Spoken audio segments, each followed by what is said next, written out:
Security Minister would have just said that the radar in Tobago would be an asset in the investigation against the couple that was kidnapped on Moose Island. I don't get your thoughts on that as well. Well, if the minister said that, well, we shall see. Maybe it can assist, maybe it cannot, so we'll have to wait. Who is getting the information from that radar in Tobago? Who's in charge of You may want to ask the Minister of Defense, Minister Sturge. That's the 7th reported kidnapping for ransom this year. Any concerns about upsurge in kidnapping in Trinidad and Tobago? I don't have the data in front of me to say if there's an upsurge or not, but every kidnapping is cause for concern. This is why we have engaged our international partners, meaning the United States, to assist us with what's happening at our borders. The kidnappers, some of them, I mean, this is the one at Moose Island appears to be very, I don't want to pronounce because the matter will be before the police and the courts. It's a bit fishy for someone to ask for 2.5 million US dollars. So I guess more investigations will give us more answers. So if it were you, Akash, as an ordinary citizen, I can't sit them demanding $2 million US dollars for you or any one of you here.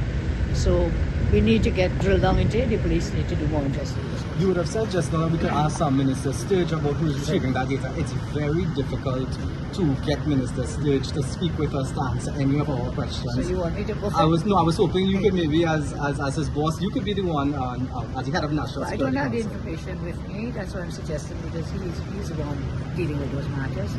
And of course, you have national security issues sometimes that are too sensitive to put in the public domain, so we will need to wait. Of course, our own military personnel, some of them would have access to that data. I think the question you already want to know who else.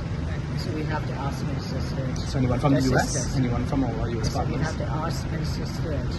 But I know for sure Trinidad and Tobago personnel are involved in that exercise. Well, in that case, we could ask if you could reference answer our questions, and then we'll take that from you. I know on Sunday... But right now the Parliament, the Speaker is ruling on whether I was really going to buff down with the same vote or not. So you want me to buff I may get a privileged motion about that from my Minister. Please move on. I know on Sunday Radical would have asked your thoughts surrounding the controversial double tap, and you would have asked for some time. Sure. You know, I don't see how it applies to me or whether it has to be with me or Trinidad and Tobago. The United States is a sovereign nation and they are free to exercise their sovereignty in manners that they see or deem fit. I cannot be judge and jury here to determine whether they are right or whether they are wrong. Those are not within our jurisdiction or my remit.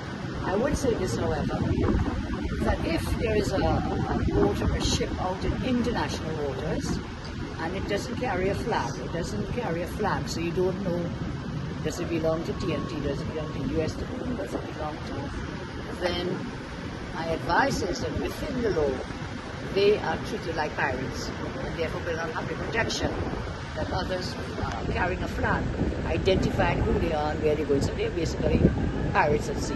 Yeah, the reason we're asking is I know you always said that you will support fire with fire, but within the law. And the controversy is that if people are clinging to wreckage for survival, then a double strike would be against the law in that aspect. Sure, well again that's a US action. It is not from Trinidad and Tobago. If it's happening in that manner, and I don't have that information, contrary to the view, they don't tell me when they're going to strike a ship or a boat. We are not advised, we are not given that information. They're free to hold that information. Those are security issues for them. So yes, I'd say it must be done within the law, and so far I have no evidence that Trinidad and Tobago is acting unlawfully. Will you be seeking any further information to just ensure you're not backing something that could possibly be illegal? What information can I seek and from whom? From the US. The US is a sovereign nation and is entitled to carry out its duties and its functions as they see fit. Trinidad and Tobago cannot be judge and jury with respect to their actions. The Chief Secretary would have always also said that he's looking to maybe ask that you amend the law to ensure that whoever holds the position of Chief Secretary is allowed a seat on the National Security In the fullness of time, all things can be considered and we'll make a decision at some future point. However, as it stands, the Chief Secretary is already engaged and involved with respect to security matters on a case-by-case basis. So, yes, we will consider it.